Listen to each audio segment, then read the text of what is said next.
नमन माझे श्री सद्गुरुनाथा, कृपा करुणी मज अनाथा, निरसले भव दुःख व्यथा, तत्काळ तुझिया प्रसादे.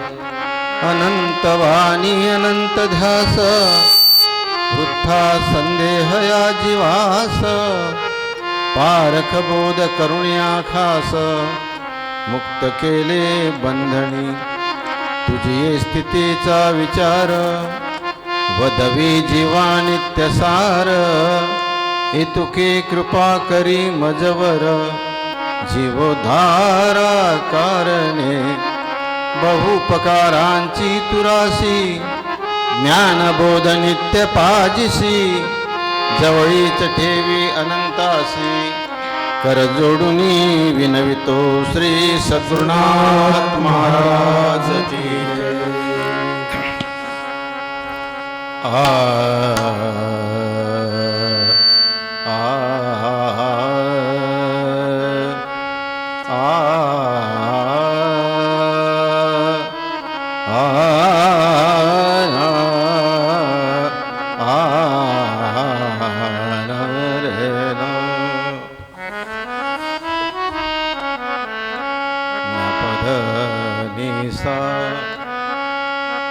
वळण इंद्रियासी द्यावे, वळण द्यावे इंद्रियासी, वळण द्यावे इंद्रियासी, वळण द्यावे इंद्रियासी, वळण द्यावे इंद्रियासी,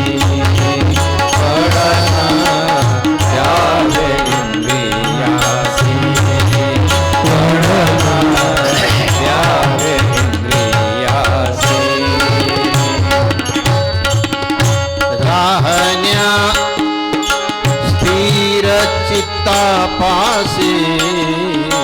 राहण्या स्थिर चित्ता पासी, वळण द्यावे इंद्रियासी, वळण द्यावे इंद्रियासी, वळण द्यावे इंद्रियासी.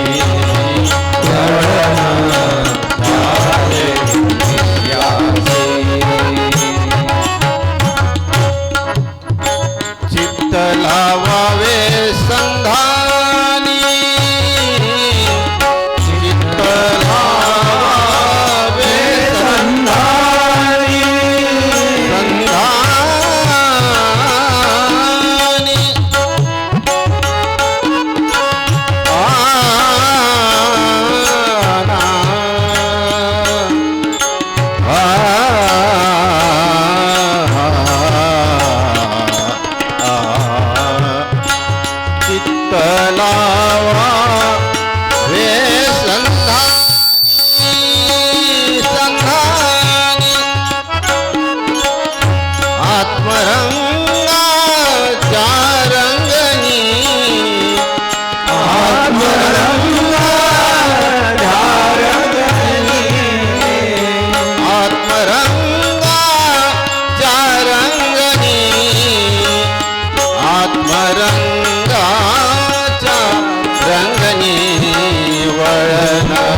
बाप्पा सज्जनो,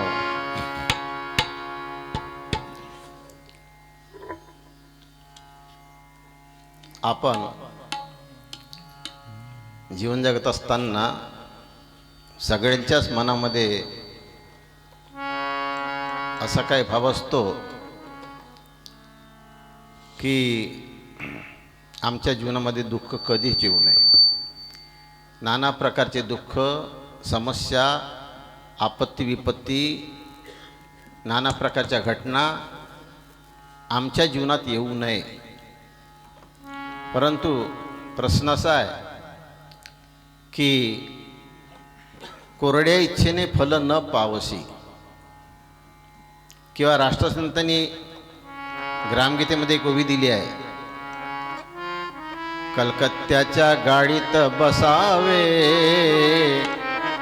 आणि मला म्हणे पंढरीशी न्यावे. आपणाला जायचं आहे पंढरीला आणि बसतो आहे कलकत्त्याच्या गाडीत. शक्य न होणारी गोष्ट आहे. त्याप्रकारे जर आपल्याला मन वाटत असेल की आमच्या कुटुंबाची, समाजाची, गावाची सुधारणा व्हावी, आमच्या घरामध्ये प्रत्येक सदस्यांना सुखाचा लाभ व्हावा, समाधान प्राप्त व्हावं, तर राष्ट्रसंत म्हणतात त्यासाठी काय करावं?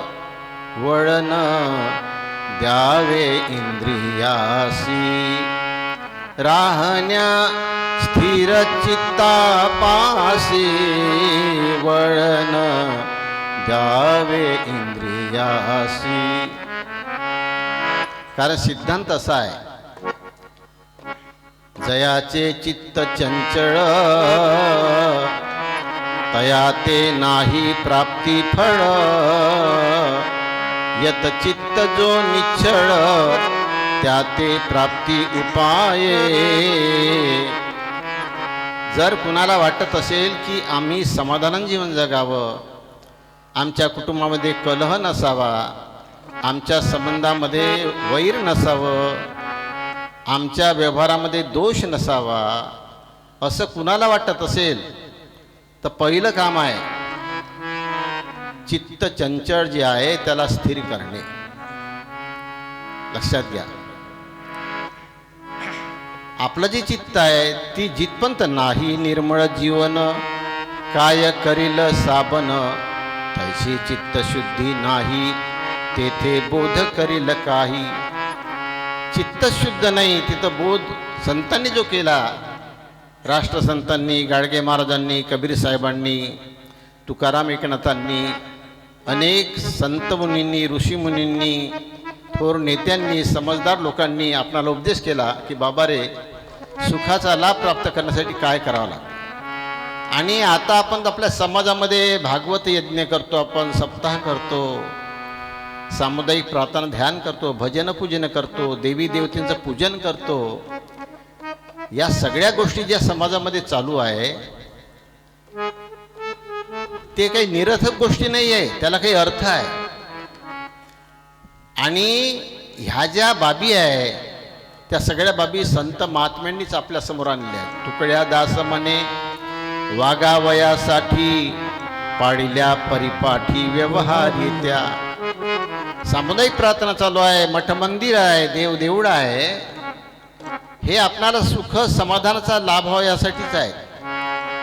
कारण संत लिहितात, वृत्तीशी वळण आहे तुझा कोरीचा, वृत्तीशी वळण आहे तुझा कोरीचा, वृत्तीशी वळण आहे तुझा कोरीचा, वृत्तीशी वळण आहे तुझा कोरीचा, वृत्तीशी वळण आहे तुझा कोरीचा, वृत्तीशी वळण आहे तुझा कोरीचा. शोधत रायाचा मार्ग काही,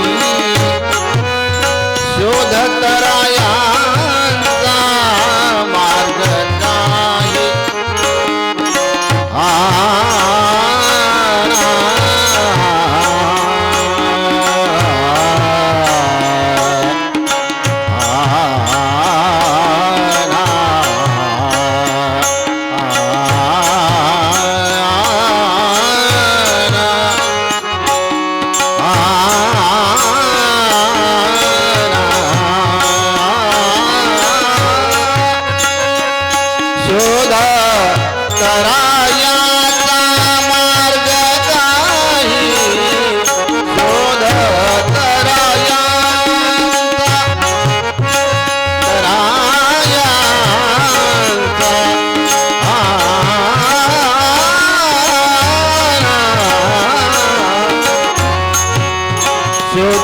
शोधतरायांचा मार्ग काही मार्ग काही मार्ग काही वृत्तीशी वळण आहे तुला होळीचा वृत्तीशी वळण आहे तुला वृत्तीशी वळण आहे तुला होळीचा शोधतरायाचा मार्ग काही शोधतरायाचा मार्ग काही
आपण स्वतःच विचार केला पाहिजे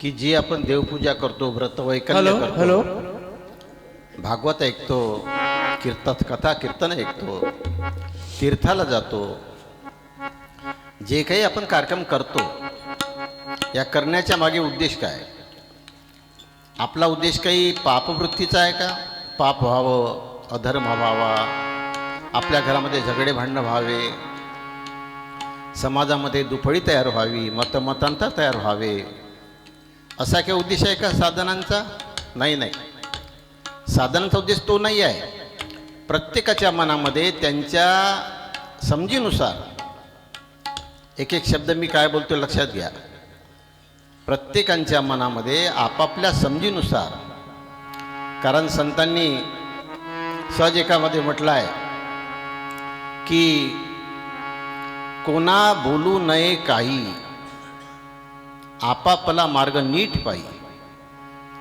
घरामध्ये समाजामध्ये वागताना कुणाला बोलायचं काही काम पडत नाही जो मनुष्य आपापला मार्ग नीट पाहतो मार्गाने चालता पाऊलांचा नेम न चुके आराम कैसा नोय आम्ही नेहमी सांगतो रस्त्याने चालत असताना आपल्या पावलाचा नेम जर चुकला नाही तर बोट फुटायचं काम नाही काटा रुतायचं काम नाही खड्ड्यात पाय जायचं काम नाही कुणाला पाय लागायचं काम नाही या ज्या घटना आपल्या जीवनामध्ये जीवन जगत असताना घडतात त्याचं कारण काय आपला दोष चालण्याची जी पद्धत आहे ती चुकीची आहे म्हणून सरळ लिहिलं आहे वृत्तीशी वळण हेतू चाकोरीचा आणि शोधा तरायाचा मार्ग काही ह्या ज्या चाकोरी आपल्या समाजामध्ये आहे ती चाकोरी आपल्या वृत्तीला वळण मिळावं म्हणून आहे भजन पूजन तपतीर्थाटन व्रतवैकल्य उपास तापास भागवत सप्ताह सामुदायिक प्रार्थना ध्यान हरिपाठ ज्या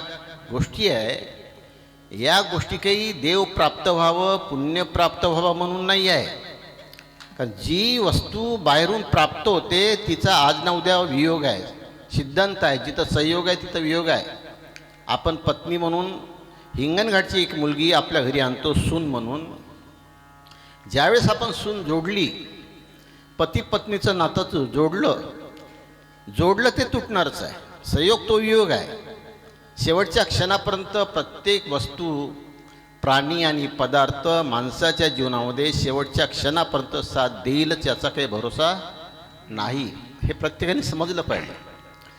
मग देवप्राप्तीसाठी, पुण्यप्राप्तीसाठी, सुखप्राप्तीसाठी ह्या चाकोऱ्या नाही आहे. जरी तुम्हाला कोणते कीर्तनकार, प्रवचनकार सांगत असतील तरी पण आपण आपल्या मनामध्ये विचार करावा. परंतु सुख कशाने प्राप्त होते, पुण्याचा उदय कुठून आहे, देव म्हणजे काय, हे कळण्याचं ज्ञान प्राप्त व्हायची ही चाकोरी आहे. तर ती चाकोरी आहे वृत्तीशी वळण हेतू चाकोरीचा, शोधा तरायाचा मार्ग काही. ज्ञानदेव म्हणे तरलो तरलो, आणि आता उद्धरलो गुरुकृपे. तरण्याचा उपाय सांगितला, राष्ट्रसंतांनी आम्हाला उपाय सांगितला.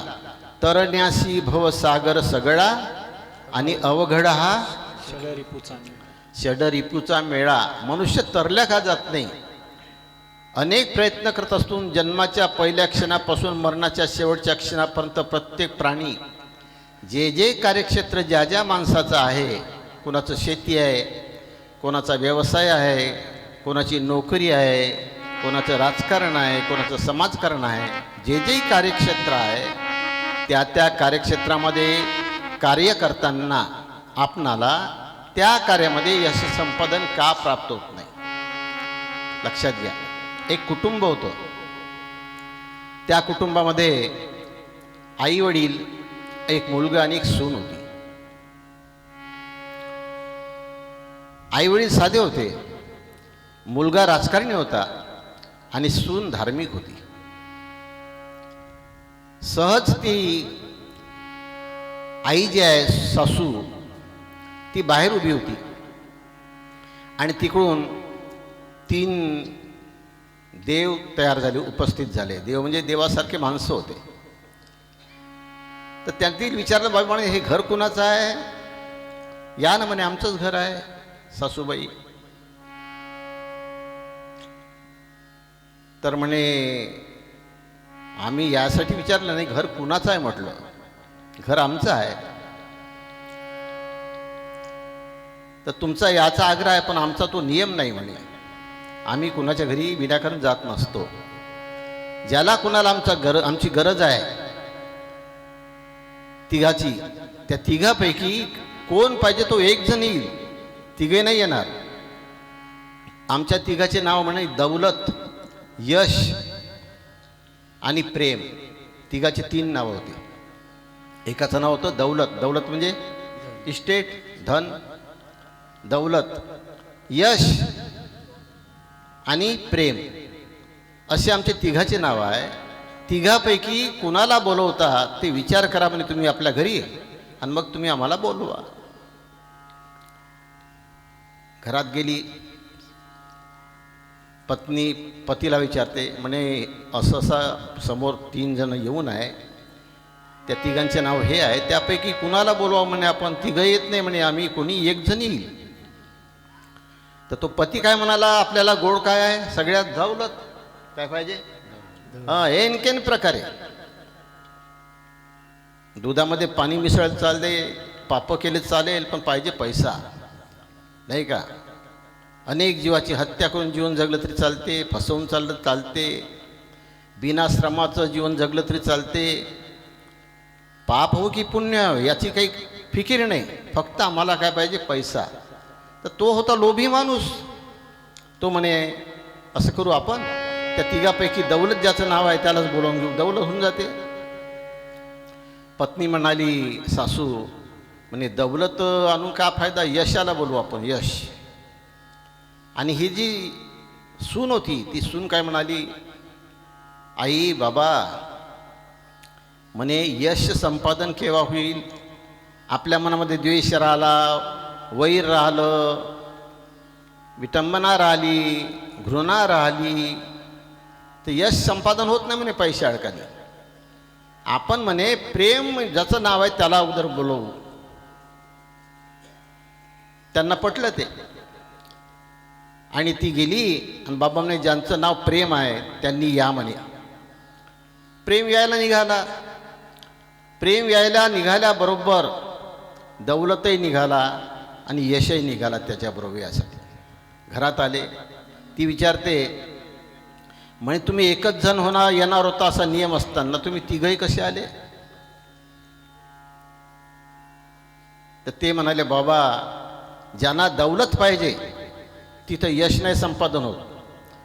धनाचीच अपेक्षा, धनाच्या प्राप्तीसाठी जो मनुष्य व्रतवैकल्य करते, पूजापाठ करते, तपतीर्थाटन करते, नाना प्रकारचे व्यवसाय करते, त्याला जीवनामध्ये यश संपादन करता येत. कारण धनलोभी जो का नर, तो सकळ दुःखाचे भांडार. ज्यासी धनलोभाची आस्था तयासी. धन लोभ हा असा आहे की तो पापाचा बाप आहे. तुम्हाला कथा माहीत आहे, लोभ पाप का बाप है ताही दे निकार. लोभी पुरुष जगत में करते पाप हजार. ज्या माणसाच्या अंतःकरणामध्ये लोभ राहतो तो लोभी वृत्तीचा मनुष्य पुण्य करू शकत नाही, असा सिद्धांत आहे. लोभ पापच करायला लावतो. म्हणून तो प्रेम म्हणाला की दौलत जर तुम्ही बोलावलं असतं दौलतला तर यशही येत नव्हता आणि प्रेमही नव्हता येत. आणि जर तुम्ही दौलत सोडून यशाला बोलावलं असतं, प्रेमाशिवाय यश नाही समाजात. खरा तो एकची धर्म जगाला प्रेम अर्पावे. म्हणून प्रत्येक सज्जनांनी आपल्या वृत्तीला वळण दिलं पाहिजे. कोणतं?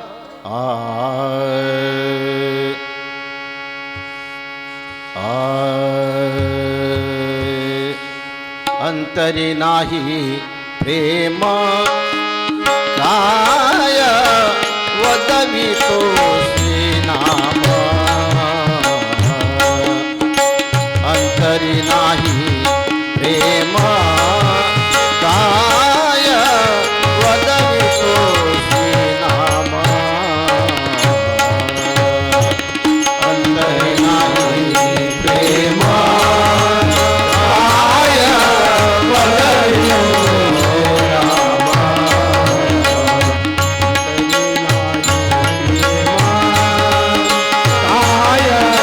वदवितो श्रीनाम.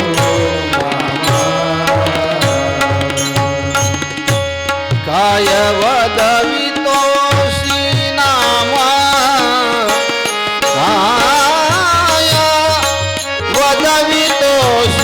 नाम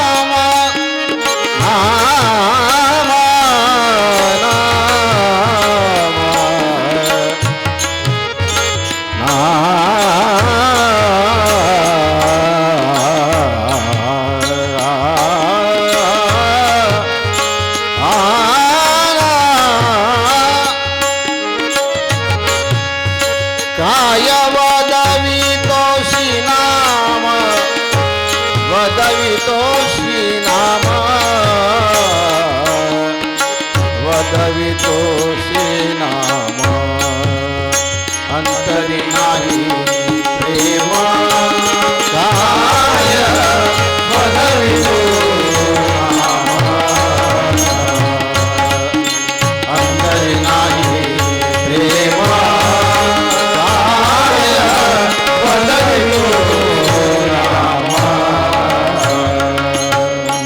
पुरावा आहे संतांचा. प्रेमाविना भजन नाकाविना मोती. अर्थाविना पोती वाचोनी काय. ज्याच्या अंतःकरणामध्ये प्रेम भावना नाही, प्रत्येक माणसांनी जी जी वृत्ती बाहेर धावे ती येते मागोती परतावे. येणे अभ्यासे स्थिरावे. आपोआप चित्त स्थिर करायचं असेल, माणसाला स्थिर शांत जीवन जगायचं असेल तर प्रत्येक माणसांनी बाहेर धावणारी जी मनोवृत्ती आहे तिला आतमध्ये ओढलं पाहिजे. जोपर्यंत आपलं मन बाहेर धावत राहते, वृत्ती बाहेर धावत राहते, तिथपर्यंत आपल्याला काही साध्य करता येत नाही. कारण बाहेर काय आहे? राम रंगवा अंतरी. राम रंगवा अंतरी. राम रंगवा अंतरी.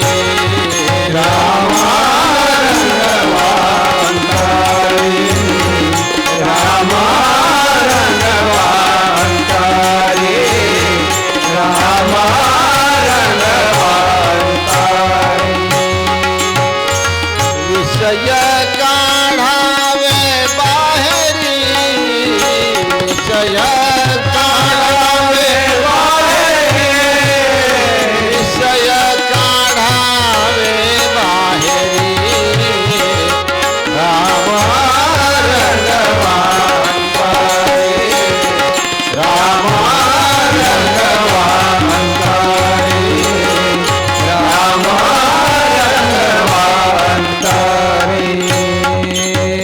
राम रंगवांतरी विषय काढावे बाहेरी. ह्या अनेक प्रकारच्या ज्या चाकोऱ्या आहे, भजना पूजनांच्या, व्रतवैकल्यांच्या, सामुदायिक ध्यान प्रार्थनेच्या, हरिपाठांच्या, तपतीर्थाटनांच्या ज्या चाकोऱ्या आहे, त्या चाकोरीने काय करायचं आहे? राम रंगवांतरी विषय काढावे बाहेरी. कारण आपली जी मनोकल्पना आहे की राम, प्रभू, देव, पुण्य, सुख, समाधान हे बाहेर आहे, चुकीची कल्पना आहे. सच्चा भगवान तो है शरीर में, जानत नहीं गवार, माया में अंधा भया, डूब मरा संसार. सारा संसार व्रतवैकल्य करता करता, भजन पूजन करता करता दिवसामागून दिवस चालले, परंतु नाही प्रेमही मिळत, नाही यशही मिळत आणि नाही दौलतही मिळत. म्हणून हे संपादन करायचं असेल, या चाकोरीचा मुख्य उद्देश समजून घ्यायचा प्रत्येकाने. कोणती चाकोरी असू द्या, मी नेहमीच सांगतो, बौद्ध धर्माचे राहा, हिंदू धर्माचे राहा, ख्रिश्चन धर्माचे राहा, मुस्लिम धर्माचे राहा, कबीर